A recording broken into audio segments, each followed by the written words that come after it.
नमस्ते दोस्तों। क्या आपने कभी सोचा है एक इंसान अकेला क्यों नहीं रहना चाहता? क्या होता है उसके दिल और दिमाग में जब वह अपने अकेलेपन से सामना करता है? आज हम इस बढ़ती हुई समस्या के बारे में बात करेंगे। अकेला रहना किसी भी व्यक्ति के लिए एक अनोखा अनुभव होता है। जब हम अकेले होते हैं हमें हमारे मन की गहराइयों में उतरने का मौका मिलता है। लेकिन क्या आपको पता है अकेले रहने से बहुत से लोग घबरा जाते हैं। लेकिन क्यों? अक्सर लोग अकेलेपन से घबरा जाते हैं क्योंकि उन्हें लगता है कि उनका कोई असली साथी नहीं है। और दुख की बात यह है कि वे लोग खुद को अपना साथी नहीं मानते, ऐसा कोई जो उनके साथ हर कदम पर हो। इसी कारण उन्हें अजीब सा महसूस होता है, जैसे उनका कोई एक हिस्सा अधूरा है। अकेलेपन का असर हमारे शरीर और मन पर भी होता है। कुछ लोग अकेलेपन में अपने आप को खो देते हैं और उनका आत्मविश्वास कम हो जाता है। वो महसूस करते हैं कि उनका कोई सुनने वाला नहीं है, कोई समझने वाला नहीं है। लेकिन दोस्तों, जैसे कि सिक्के के दो पहलू होते हैं, वैसे ही क्या आपने कभी सोचा है कि अकेले रहने के क्या क्या फायदे हो सकते हैं? हम इस वीडियो में इन सभी सवालों का जवाब देंगे। तो अगर आप भी अकेलेपन से गुजर रहे हैं या आपको लगता है कि किसी को अकेलेपन का सामना करना पड़ रहा है और यह अकेलापन एक बुरी बात है, तो यह वीडियो आपके लिए है। तो चलिए शुरू करते हैं। आज की कहानी एक नौजवान लड़के और उसके व्यापारी पिता की है। और जैसे कि हर नौजवान युवक का यह सपना होता है कि वह अपनी अलग पहचान बनाए और उसकी यह अलग पहचान उसकी योग्यता पर बनी हो और वह कुछ ऐसा कर दिखाए जिस पर उसे गर्व हो। कुछ ऐसा ही सोचना था उस व्यापारी की बेटे का। बहुत समय पहले की बात है। जापान में एक व्यापारी रहता था जो उस शहर का सबसे अमीर व्यक्ति था। उसके पास सब कुछ था। उसके पास किसी चीज की कोई कमी नहीं थी, केवल अपने बेटे से परेशान था। एक दिन वह व्यापारी अपने बेटे से कहता है, बेटा, तू मेरे साथ व्यापार में हाथ क्यों नहीं बढ़ाते? तुम्हें व्यापार के तौर तरीके सीख लेने चाहिए, क्योंकि भविष्य में यही तो करना है। यदि तुम व्यापार में हाथ नहीं बढ़ाएगा तो फिर क्या करोगे? वह नौजवान युवक अपने पिता से कुछ नहीं कहता, क्योंकि उसका व्यापार में बिल्कुल भी मन नहीं लगता था। वह दिन भर मार्शल आर्ट्स की किताबें पढ़ता और जब भी कोई समुराई शहर में आता तो वह पूरा समय उसी के पीछे पीछे घूमता रहता। एक बार पूरे परिवार के सदस्यों ने मिलकर उसे समझाने की कोशिश की। वे कहने लगे, बेटा, तुम्हारे पास इतना बड़ा व्यापार है, फिर भी तुम अपने पिता का हाथ क्यों नहीं बढ़ाना चाहते? यदि तुम अपना व्यापार नहीं देखोगे तो फिर कौन देखेगा? इस पर वह नौजवान युवक जवाब देते हुए कहता है, मैं खुद के दम पर कुछ बनना चाहता हूं। मैं चाहता हूं कि मेरी एक अलग पहचान हो। लोग मुझे मेरे कामों की वजह से जाने और इसलिए मैं इस देश का सर्वश्रेष्ठ तलवारबाज बनना चाहता हूं। उस युवक की यह बात सुनकर उस व्यापारी को बहुत तेज क्रोध आया, लेकिन फिर भी उसने अपने क्रोध पर काबू पाया। कुछ देर सोच विचार करने के बाद उस व्यापारी ने अपने बेटे से कहा, बेटा, अगर तुम यही करना चाहते हो तो ठीक है, मैं अगले 3 साल का समय तुम्हें देता हूं। यह सुन वह नौजवान युवक बहुत खुश हुआ। तभी आगे वह व्यापारी कहता है, लेकिन मेरी एक शर्त है। इस पर वह नौजवान युवक कहता है, क्या पिताजी? देखो, मैं तुम्हें अगले 3 साल का समय तो दे रहा हूं, लेकिन तुम्हें हर साल मुझे यह बताना होगा कि तुम क्या कर रहे हो और तुमने उसमें कितनी उन्नति कर ली है। यदि तुम मुझे अपने काम से संतुष्ट कर पाए तब तो ठीक है, वरना तुम्हें मेरे साथ मेरे व्यापार में हाथ बढ़ाना होगा। नौजवान युवक काफी सोच विचार कर अपने पिता से कहता है, ठीक है पिताजी, मुझे आपकी शर्त मंजूर है। उसके ठीक 2 दिन बाद वह नौजवान युवक अपने पिता की आज्ञा लेकर तलवारबाजी सीखने के लिए घर से निकल पड़ता है और वह कई दिनों की यात्रा करके एक गुरु के पास पहुंचता है।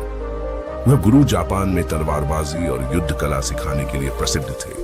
उनकी ख्याति दूर दूर तक फैली हुई थी, लेकिन वह बहुत कम लोगों को अपना शिष्य बनाते थे। वह नौजवान युवक प्रणाम करता है और कहता है, हे गुरुवर, मैंने आपके बारे में बहुत सुना है और इसीलिए मैं बहुत दूर से यात्रा करके आपके पास आया हूँ।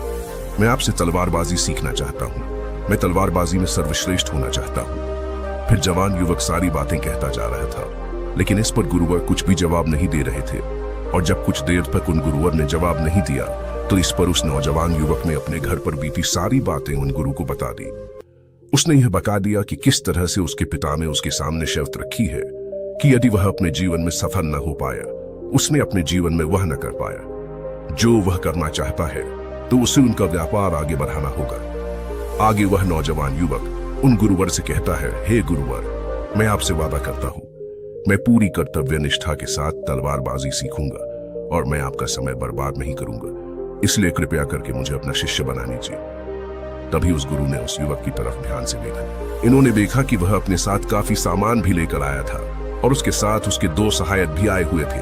तभी उन गुरु ने कहा, सबसे पहले यदि तुम तलवारबाजी सीखना चाहते हो तो तुम्हें इन चीजों को छोड़ना होगा, इन चीजों का त्याग करना होगा। इसलिए इन कीमती सामानों को वापस अपने घर भेज दो। उस नौजवान युवक ने गुरु की आज्ञा का पालन किया। उसने सारा सामान अपने सहायकों के हाथों वापस घर की ओर भेज दिया। आगे गुरुवर उस नौजवान युवक से कहते हैं, देखो, यदि तुम तलवारबाजी सीखना चाहते हो और इसमें सर्वश्रेष्ठ होना चाहते हो तो तुम्हें 2 शर्तें माननी होगी। इस पर वह नौजवान युवक कहता है, गुरुवर, आप जैसा भी कहें, मैं सब करने के लिए तैयार हूं, लेकिन मुझे अपना शिष्य बना लीजिए।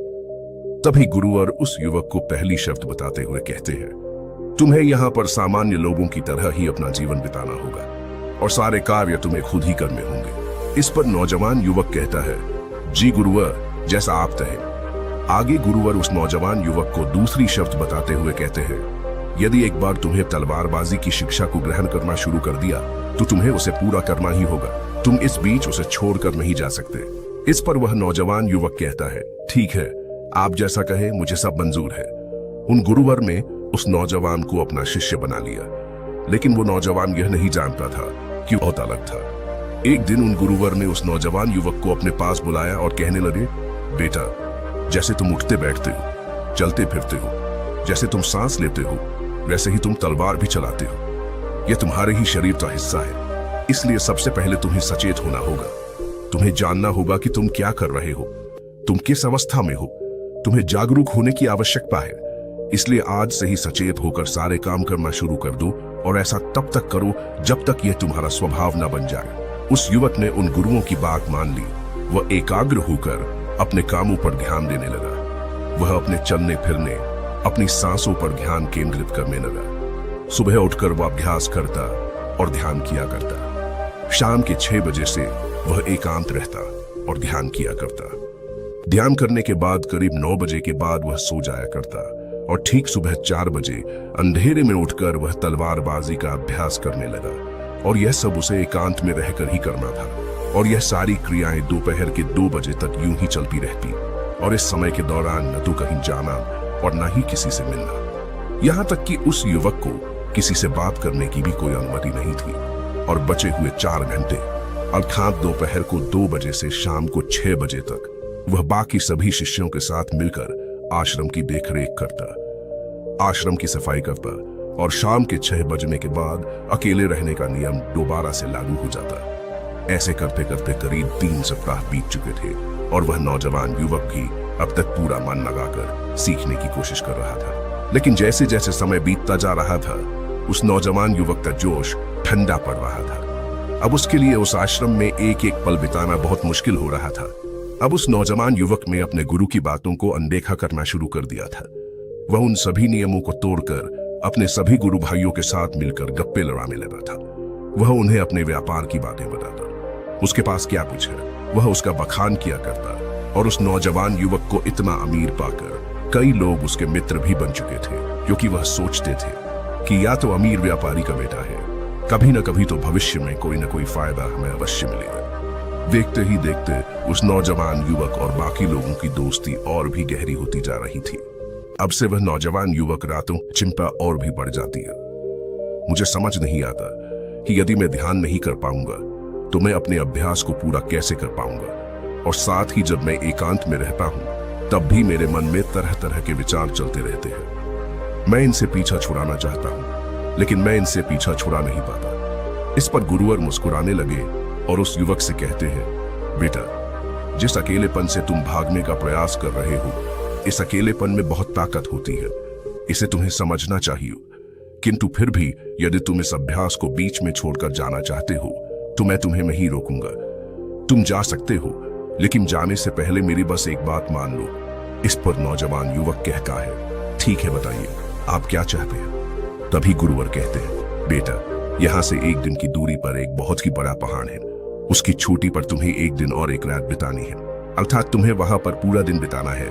और सुबह तुम्हें वहां पर एक बाज नजर आएगा। उस बाज की हरकतों पर तुम्हें ध्यान देना है। ध्यान रखना, उसका तुम्हें शिकार नहीं करना, बल्कि उसकी हरकतों पर तुम्हें ध्यान देना है। वह क्या कर रहा है, क्यों कर रहा है, उसे ध्यान से देखना है। उसकी हर एक हरकत को तुम्हें समझना है। और जब तुम अगले दिन वापस लौट कर आओगे तो मैं तुमसे केवल एक सवाल करूंगा। यदि तुमने उस सवाल का सही जवाब मुझे दे दिया तो मैं तुम्हें जाने से बिल्कुल भी नहीं रोकूंगा। उस नौजवान ने काफी कुछ सोच विचार किया और उसके बाद वह गुरु की बात मान जाता है। वह उन्हें प्रणाम करके उस पहाड़ की ओर चल पड़ता है। देखते ही देखते वह एक दिन का सफर तय करके उस पहाड़ की चोटी पर पहुंच गया और उसने पूरी रात वहीं पर बिताई। और अगली सुबह होने से पहले ही वह उस बांस को ढूंढने लगा। वह जब यहाँ वहां देख रहा था तभी उसकी नजर उस पहाड़ की चोटी पर पड़ी। उसने देखा कि एक सुनहरा बांस चट्टान की चोटी पर बैठा हुआ है और पहाड़ के नीचे घाटियों की ओर ध्यानपूर्वक देख रहा है। वह नौजवान युवक उस बांस को देखकर झुक गया और छुपकर उसकी सारी हरकतों पर नजर रखने लगा। वह उसे देखने लगा। उस नौजवान युवक ने देखा कि कुछ चरवाहे अपनी भेड़ बकरियों को उस घाटी में चराने के लेकर आए हैं। और तभी उस युवक की नजर उस पर पड़ी जो एकदम शांत बैठा हुआ था। लेकिन तभी अचानक उसने उड़ान भरी और नीचे की ओर जाते हुए वो उन चरवाहों के पास पहुंचा। जब तक चरवाहों की नजर उस बांस पर पड़ती तब तक उसने एक बकरी के बच्चे को अपने पंजों में दबोचा और उसे ले उड़ा। जब तक चरवाहे कुछ समझ पाते तब तक शिकार हो चुका था। वह नौजवान युवक यह देखकर बहुत हैरान रह गया। यह समझ चुका था कि आखिर गुरु ने उसे इस चोटी पर क्यों भेजा है। वहां से वापस अपने गुरु के पास लौटा और उसने वहां पर बीती हुई सारी कहानी उन गुरुवर को बता दी। तभी गुरुवर उस युवक से कहते हैं, अच्छा तो तुम मुझे यह बताओ कि तुमने वहां पर क्या सीखा। तभी वह नौजवान युवक कहता है, गुरुवर वह बाज बहुत ही चालाक है। काफी देर तक तो यूं ही वह शांत रहा, लेकिन जैसे ही उसे अपना शिकार नजर आया उसने शिकार तय किया और एक उड़ान भरी और उड़ान के साथ वह अपने शिकार को ले उड़ा। इससे हमें यह समझने को मिलता है कि वह बाज बहुत ही चतुर और बहुत ताकतवर भी है और साथ ही साथ वह बहुत तेज भी है।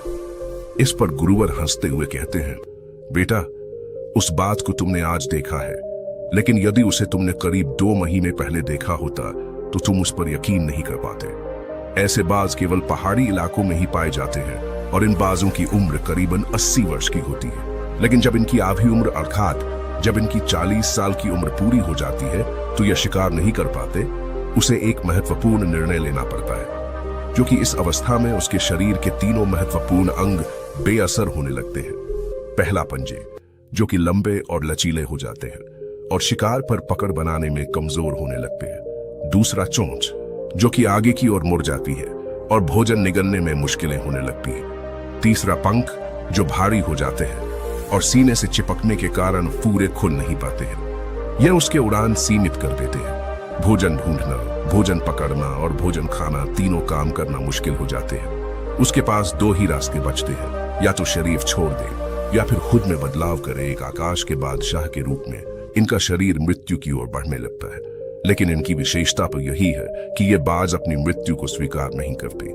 जहां पहला रास्ता सरल और तुरंत समाधान देने वाले हैं, वहीं दूसरा अत्यंत पीड़ादायी और लंबा बांस पीड़ा चुनता है और खुद में बदलाव करता है। वह धीरे धीरे उड़ान भरकर किसी ऐसी जगह पर जा पहुंचते हैं जहां बहुत शांति होती है और वहां अपना घोंसला बनाते हैं। फिर वहां पर जाकर वो सबसे पहले अपनी कमजोरी अर्थात अपनी उस मुड़ी हुई चोंच को पत्थर पर मार मार कर उसे तोड़ देते हैं। अपनी चोंच तोड़ने से ज्यादा पीड़ादायक कुछ भी नहीं पक्षी के लिए। अब वह इंतजार करता है चोंच के फिर से उगाने का। उसके बाद वह अपने पंजे भी उसी प्रकार तोड़ देता है और इंतजार करता है पंजों के दोबारा उगाने का। और देखते ही देखते इनके पंजों में नए नाखून आते हैं। नई चोंच और पंजे आने के बाद वह अपने भारी पंखों को एक एक कर नोच कर निकालता है और प्रतीक्षा करता है पंखों का फिर से उगाने का। और इस क्रिया में पूरे 3 महीने लगते हैं और 3 महीनों के अंदर इन बाजों का एक नया पुनर्जन्म होता है और तब उसे मिलती है वही भव्य और ऊंची उड़ान। इस पुनर्जन्म के बाद वह 30 साल और जीता है, ऊर्जा, सम्मान और गरिमा के साथ। आगे गुरुवर इस नौजवान युवक से कहते हैं, तुम उस बाज की तारीफ कर रहे हो जो अकेले रहना पसंद करता है, शांत रहना पसंद करता है, जो पूरे 3 महीने एकांत में रहकर तपस्या करता है, अपने आप को शिकार के लायक बनाता है, तब जाकर वह कहीं शिकार करने योग्य बन पाता है। तुमने देखा होगा कि जो भी ताकतवर इंसान है वह हमेशा एकांत ही रहता है, लेकिन जो व्यक्ति कमजोर है, जिसके अंदर तरह तरह की कमियां हैं, वो लोगों के बीच छुपने का प्रयास करता है। आगे गुरुवर उस नौजवान से कहते हैं, मेरी बात ध्यानपूर्वक सुनो।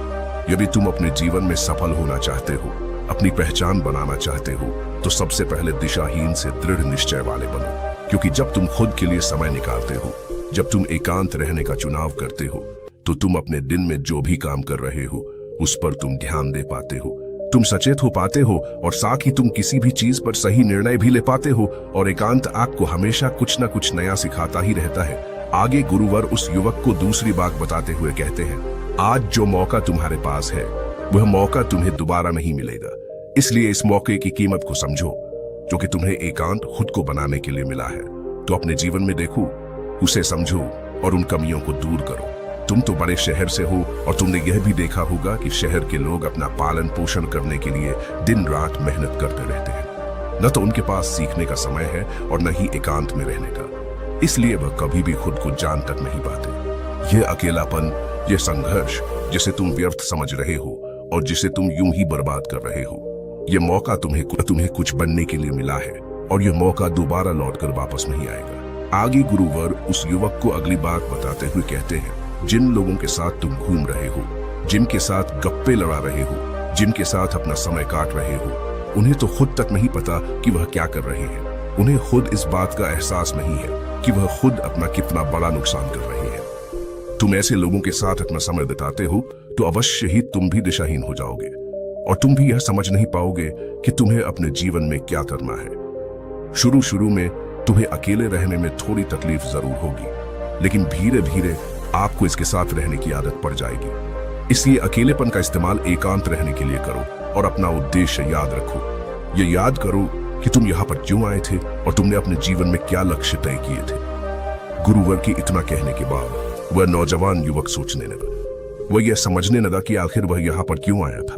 तब उसे याद आया कि उसके गुरु ने उसे क्या कहा था कि अपने अकेलेपन का इस्तेमाल करो, क्योंकि अकेलापन ही एकांत बन जाएगा और वह तुम्हें आगे बढ़ने में तुम्हारी मदद करेगा। दूसरी बात, अभ्यास में संतुष्टि ढूंढो, क्योंकि उस नौजवान युवक के गुरु ने कहा था कि सारा ध्यान केवल अभ्यास में लगाना, इसके अलावा कुछ और पाने की कोशिश नहीं करना। क्योंकि जब हम कहीं और जाने की या कुछ अलग पाने की कोशिश करने में लग जाते हैं, तब हम अपने मन के बनाए हुए जाल में फंसते चले जाते हैं और हमारा संबंध वर्तमान से टूट जाता है। और तब हमें ऐसा लगने लगता है जैसे हम कहीं पर फंसे हुए हैं, हम बहुत दुखी हैं, हम बहुत निराश हैं और कहीं पर पहुंच नहीं पा रहे। और इसी के साथ में उस नौजवान युवक को उन गुरु की तीसरी बात भी याद आती है कि प्रकृति में ध्यान करो। जब भी तुम्हें समय मिले तो किसी एकांत जगह पर या फिर किसी पेड़ के नीचे बैठकर ध्यान करो। केवल अपनी सांसों पर ध्यान दो। विचार खुद ब खुद शांत होने लगेंगे और जब तुम्हारे विचार शांत होने लगेंगे तब तुम्हें आभास होगा कि तुम प्रकृति के साथ जुड़े हुए हो, तुम इस धरती के साथ जुड़े हुए हो। ऐसा करने से अकेलेपन का वह भाव हमेशा हमेशा के लिए खत्म होने लगेगा और तब तुम यह जान पाओगे कि यह पल ही वह अवसर है जहां तुम खुद को पूरी तरह से जान सकते हो। तभी तुम अकेलेपन का फायदा उठा सकोगे और इसी तरह से अकेलेपन को जीता जाता है। इन सभी बातों को ध्यान करके उस नौजवान युवक ने यह निश्चय किया कि वह आश्रम छोड़कर कभी कहीं नहीं जाएगा जब तक कि वह अपने इस लक्ष्य को प्राप्त नहीं कर लेता। यहाँ पर एक सर्वश्रेष्ठ तलवारबाज बनने आया था और वह यहाँ से सर्वश्रेष्ठ तलवारबाज बनकर ही जाएगा। इसके बाद वह अगले ही दिन से अभ्यास में पूरी तरह से लीन हो गया। दोस्तों, यदि आप अपने जीवन में अपनी पहचान बनाना चाहते हैं, अपने जीवन में कोई लक्ष्य प्राप्त करना चाहते हैं, तो कुछ अलग पाने का प्रयास छोड़ दें, क्योंकि जब हम कुछ अलग और कुछ खास पाने का प्रयास करने लग जाते हैं, तब हम यह भूल जाते हैं कि हमारा लक्ष्य क्या है और हम अपने लक्ष्य से दिशाहीन होने लगते हैं और इसी कारण हम अपने लक्ष्य तक कभी पहुंच नहीं पाते, क्योंकि हमारा मन हमें कुछ अलग पाने के लिए निरंतर प्रेरित करता रहता है और इसी कारण हम अपने मन के जाल में फंसते चले जाते हैं और हम अपने लक्ष्य पर ध्यान नहीं दे पाते। इसलिए अपने जीवन में यदि आपको कोई लक्ष्य हासिल करना है तो अधिक पाने का प्रयास छोड़कर केवल अपने अभ्यास पर ध्यान केंद्रित करें और देखना कि आप जरूर ही अपने लक्ष्य को प्राप्त कर पाएंगे। दोस्तों, आपने आज के इस वीडियो से क्या सीखा वो मुझे आप कमेंट में बता सकते हैं। इसी के साथ में उम्मीद है कि आपको आज की वीडियो पसंद आई होगी, तो इस वीडियो को उस इंसान को शेयर करें जिससे यह कहानी सुनने की जरूरत है और उसी के ठीक बाद चैनल को सब्सक्राइब करें। तो चलिए फिर मिलते हैं ऐसी एक और नई वीडियो में एक नए मैसेज के साथ। तब तक के लिए अपना ख्याल रखिए। धन्यवाद और नमो बुद्धाय।